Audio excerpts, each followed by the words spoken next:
तो देखिए, quality pharma की Q3 परफॉर्मेंस की कहानी इन नंबर्स में है। रेवेन्यू में 46% की ग्रोथ और प्रॉफिट वो तो 78% से भी ज्यादा भागा है।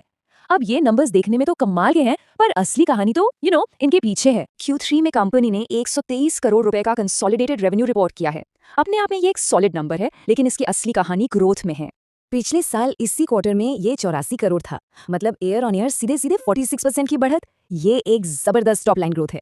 अब आते हैं बॉटम लाइन पर। इस क्वार्टर में कंपनी का नेट प्रॉफिट रहा 16 करोड़ रुपए, और यहाँ ग्रोथ और भी एक्सप्लोसिव है। पिछले साल के 9 करोड़ के मुकाबले 78% का जंप। देखिए, जब प्रॉफिट ग्रोथ रेवेन्यू ग्रोथ से ज्यादा तेज होना, तो ये साफ इशारा है कि कंपनी की ऑपरेशनल एफिशिएंसी बढ़ रही है। अब देखिए, ये टेबल ये पूरी कहानी को एक साथ समेट देता है। रेवेन्यू 46% ऊपर गया, ठीक है, लेकिन ईबिटा मतलब जो ऑपरेशनल प्रॉफिट है वो 67% बढ़ा, और नेट प्रॉफिट तो 78% तक पहुंच गया।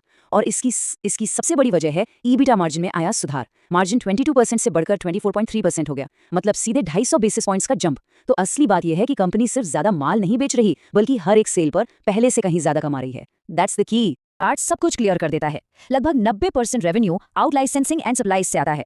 सिंपल भाषा में, क्वालिटी फार्मा फॉर्मुलेशंस डेवलप करती है और फिर उन्हें दूसरी कंपनियों को इंटरनेशनल मार्केट्स में लाइसेंस या सप्लाई करती है।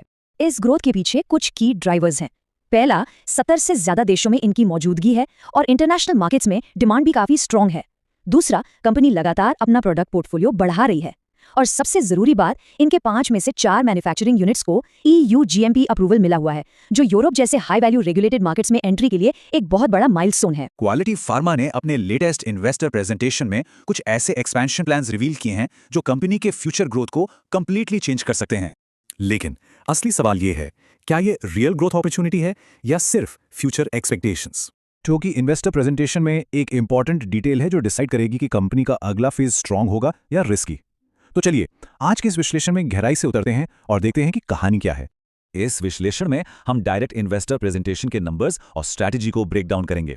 तो सबसे पहले ये समझने के लिए कि कंपनी कहां जा रही है, हमें ये जानना होगा कि वो आज कहां खड़ी है। क्वालिटी फार्मा ये सिर्फ एक नाम नहीं है, ये एक एस्टैब्लिश्ड फार्मास्यूटिकल मैन्युफैक्चरर है जिसका एक काफी बड़ा फिजिकल और ऑपरेशनल फुटप्रिंट है। इनकी पहुंच सिर्फ इंडिया तक ही नहीं है, बल्कि 70 से ज्यादा देशों में इनका बिजनेस फैला हुआ है। तो एक ग्लोबल प्लेयर है ये। और प्रोडक्ट्स की बात करें तो इनके पास 1000 से भी ज्यादा फॉर्मुलेशंस हैं, मतलब एक बहुत ही डाइवर्स प्रोडक्ट पोर्टफोलियो। और इनके ऑपरेशंस का स्केल वो FY25 के 370 करोड़ रुपए के रेवेन्यू से साफ दिखता है। अच्छा, अब इस स्लाइड में जो चीज सबसे इंटरेस्टिंग है वो है इनका बिजनेस मॉडल। देखिए, 95% रेवेन्यू आ रहा है आउट लाइसेंसिंग और सप्लाई से। आसान भाषा में कहें तो ये अपनी बनाई हुई दवाइयों का लाइसेंस दूसरी कंपनियों को देते हैं और उनके लिए सप्लाई करते हैं। यही इनकी कोर स्ट्रैटेजी है। तो अब आते हैं उस बड़े सवाल पर, ये 35% ग्रोथ आएगी कहां से? चलिए सीधे प्रेजेंटेशन के कोर में चलते हैं और इनकी प्लानिंग को डिकोड करते हैं। इनकी पूरी स्ट्रैटेजी 3 मजबूत पिलर्स पर टिकी है। पहला, अपनी मैन्युफैक्चरिंग कैपेसिटी को बढ़ाना। दूसरा, नॉर्मल दवाइयों से शिफ्ट करके हाई मार्जिन प्रोडक्ट्स जैसे कि कैंसर की दवाइयां यानी ऑन्कोलॉजी और बायोलॉजिक्स पर फोकस करना।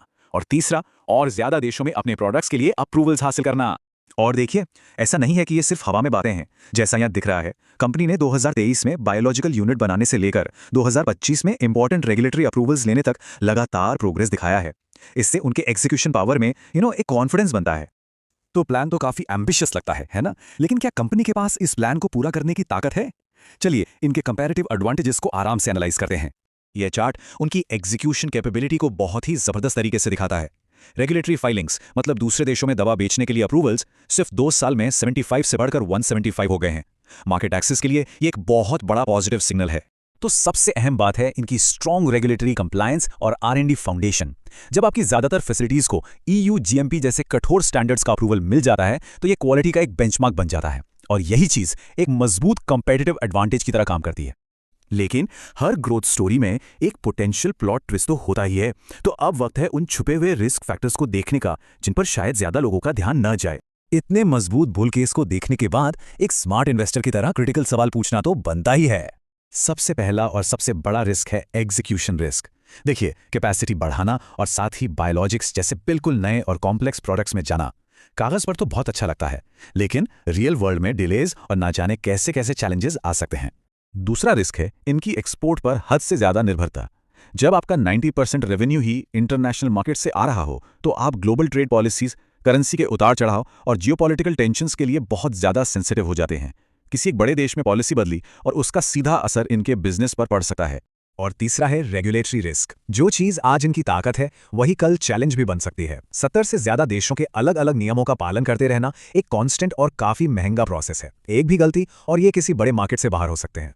और ये बात हम नहीं कह रहे हैं, कंपनी अपनी प्रेजेंटेशन में खुद साफ साफ लिखती है कि ये सब प्रोजेक्शंस हैं, प्रॉमिस नहीं। ये फॉरवर्ड लुकिंग स्टेटमेंट्स हैं जो रिस्क और अनसर्टेनिटीज के अधीन हैं।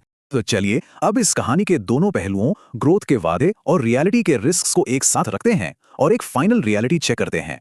यहाँ पर जो कोर कॉन्फ्लिक्ट है वो बिल्कुल साफ है। एक तरफ है 35% ग्रोथ, बेहतर मार्जिन्स और हाई प्रॉफिट प्रोडक्ट्स का एक जबरदस्त वादा, और दूसरी तरफ है एग्जीक्यूशन, ग्लोबल डिपेंडेंसी और रेगुलेटरी हर्डल्स जैसे बड़े ऑपरेशनल और मार्केट रिस्क्स। और ये हमें इस इन्वेस्टमेंट अपॉर्चुनिटी के बारे में आखिरी और सबसे जरूरी सवाल पर लाकर छोड़ देता है, क्या ये एक सोचा समझा रिस्क है जिसमें एक्सपोनेंशियल ग्रोथ का पोटेंशियल है, या फिर ये हाई स्टेक्स वाला एक गैम्बल है? अगर आपको ऐसे ही डायरेक्ट और ऑनेस्ट स्टॉक एनालिसिस चाहिए तो इन्वेस्टमेंट की पाठशाला को सब्सक्राइब करें। ये वीडियो सिर्फ एजुकेशनल पर्पस के लिए है। This is not a buy और सेल रिकमेंडेशन। इन्वेस्ट करने से पहले अपनी रिसर्च जरूर करें।